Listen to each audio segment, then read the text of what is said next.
여러분 안녕하세요. 기술을 통찰하고 기술을 투자로 연결하는 주식 R&D랩에서 절대 놓쳐선 안 될 기술주를 집중 분석합니다. 끝까지 시청하시면 한화에어로스페이스 투자에 대한 핵심 포인터를 챙겨가시면 좋겠습니다. 지금부터 드릴 이야기는 친환경이라는 말로는 다 담기지 않는 항공이 다시 태어나는 순간의 기술 이야기입니다. 하늘을 나는 비행체에서 가장 무서운 적은 공기저항도 아니고 소음도 아닙니다. 바로 무게입니다. 단 1kg이 늘어나면 비행거리는 줄어들고 안전 여유는 깎이며 결국 하늘에 뜰 수 있느냐 없느냐가 갈립니다. 그래서 항공기술에서는 늘 같은 질문을 던집니다. 이 무게로 이 출력을 낼 수 있는가? 이 질문 앞에서 연료전지는 오랫동안 답이 되지 못했습니다. 자동차에서는 훌륭했지만 항공에서는 무겁고 복잡하고 뜨거웠기 때문입니다. 그런데 여기서 반전이 시작됩니다. 한화에어로스페이스가 도전한 항공용 연료전지는 기존의 연료전지를 줄여 쓰는 방식이 아니라 처음부터 하늘을 전제로 다시 설계된 기술입니다. 전격 출력 65kW, 최대 출력 80kW라는 숫자는 단순한 전력 수치가 아니라 1인승 항공기와 eVTOL이 실제로 순항 비행을 할 수 있느냐를 가르는 기준선입니다. 그런데 더 놀라운 목표는 따로 있습니다. 연료전지의 심장인 스택에서 출력 밀도 3kW/kg 이상을 달성하겠다는 선언입니다. 출력 밀도란 무게 1kg으로 얼마나 많은 전기를 만들어내느냐를 뜻하는데 항공에서는 이 수치가 높아질수록 비행 가능성이 기하급수적으로 커집니다. 이 목표를 들으면 기대감이 생기지만 동시에 안타까움도 따라옵니다. 왜냐하면 이 수치를 넘기기 위해서는 분리판, MEA, 열관리, 물관리 어느 하나 쉬운 것이 없기 때문입니다. 연료전지는 전기를 만들면서 동시에 열과 물을 만들어내고 이 열과 물이 통제되지 않으면 성능은 급격히 무너집니다. 특히 항공은 냉각장치를 마음껏 키울 수 없기 때문에 열관리 기술은 곧 생존 기술이 됩니다. 한화가 제시한 최대 출력 조건에서 56kW의 열을 관리해야 한다는 목표는 이 기술이 얼마나 벼랑 끝에서 균형을 잡고 있는지를 보여줍니다. 해외를 보면 에어버스는 수소 연료전지를 미래 항공의 핵심으로 선언하며 메가와트급 실증까지 나아갔지만 대형 항공기 중심의 접근으로 인해 소형 항공과 eVTOL에서는 여전히 시간이 필요합니다.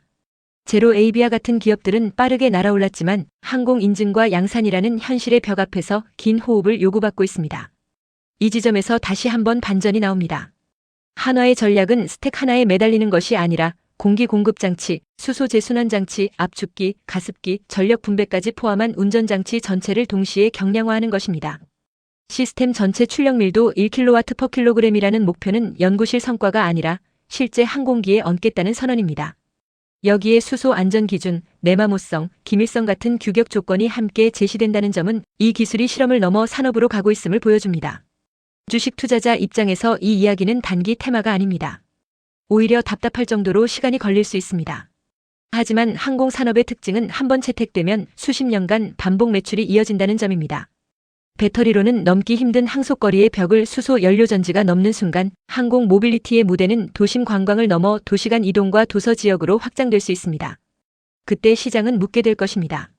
누가 이 동력원을 만들었는가? 그 질문에 답할 준비를 하는 과정이 바로 지금의 항공용 연료전지 경량화 기술입니다. 기대와 기쁨 그리고 쉽지 않다는 안타까움이 함께 섞여 있지만 분명한 것은 이 기술이 완성되는 순간 항공의 기준선 자체가 바뀔 수 있다는 점입니다. 그래서 이 이야기는 끝난 기술이 아니라 앞으로 계속 지켜보게 될 이야기입니다.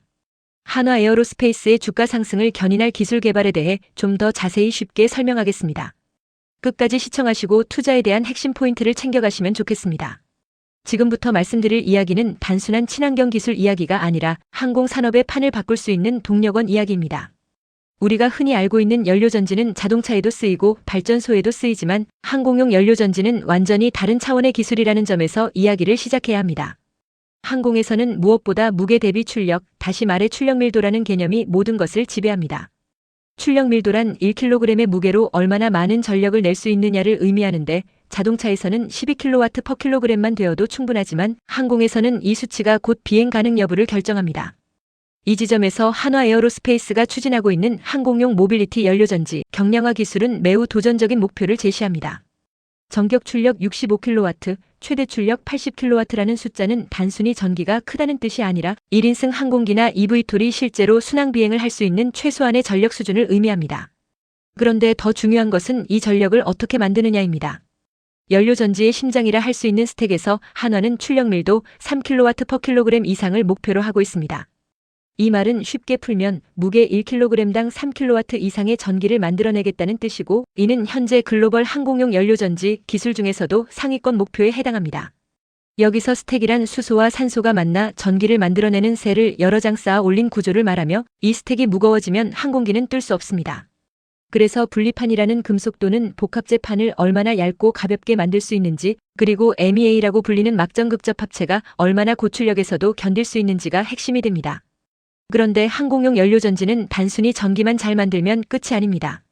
전기를 만들면서 동시에 열과 물이 발생하는데, 이 열과 물을 제어하지 못하면 성능이 급격히 떨어지거나 내구성이 무너집니다. 이것이 바로 열관리와 물관리입니다. 한화가 제시한 냉각 성능 목표인 최대 출력 80kW 조건에서 56kW 수준의 열을 관리해야 한다는 수치는 제한된 무게와 공간 안에서 열을 버텨야 하는 항공 환경의 난이도를 그대로 보여줍니다.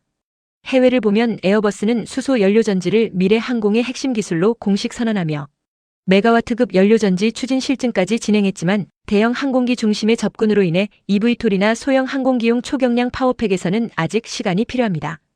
반면 제로 에이비아 같은 기업들은 소형 항공기용 수소 연료전지 추진계를 빠르게 실증하고 있지만, 항공 인증과 양산 체계라는 큰 산을 넘어야 하는 상황입니다.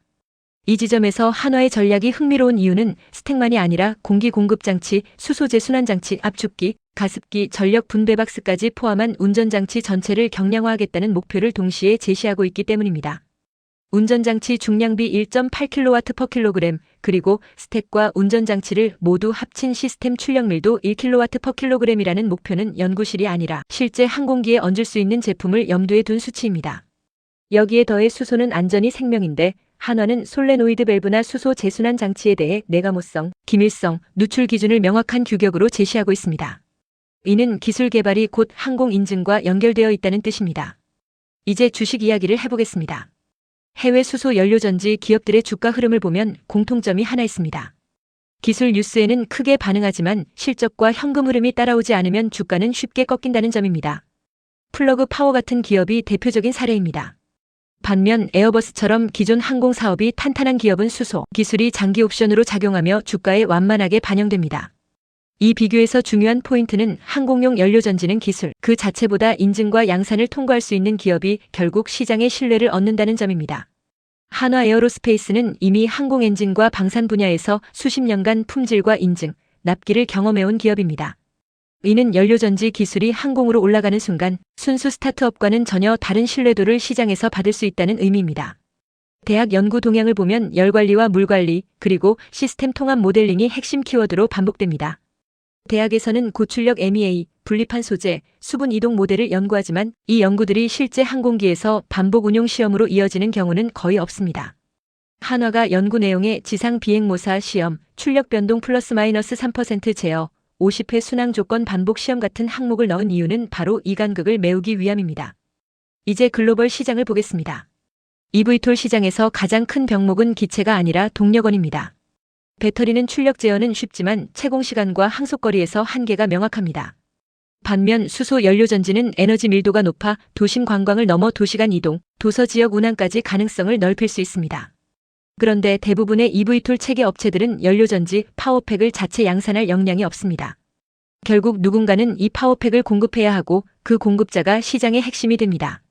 한화가 항공용 연료전지 시스템을 완성한다면 이는 단순한 부품이 아니라 항공 모빌리티 생태계의 필수 구성품이 됩니다.